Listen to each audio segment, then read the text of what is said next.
পাটায় বেটে শুকনা শুটকির ভর্তা আমার এত ভালো লাগে, কিন্তু ওই যে বাটাবাটির ঝামেলা করতে পারি না, তাই আর আমার ভর্তা খাওয়া হয় না। আন্টি এসেছে বাসায়, আর আমার আন্টি হচ্ছে ভর্তা স্পেশালিস্ট। আন্টির রেসিপিতে আজকে আপনাদেরকে ভর্তা বানিয়ে দেখাবো।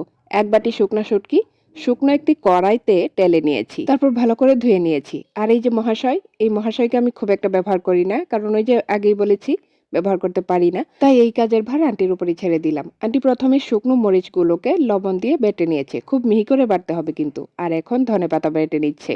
ধনেপাতা এবং মরিচটাকে খুব মিহি করে বেটে নিতে হবে। আর এখন দিয়ে দিচ্ছে পেঁয়াজ।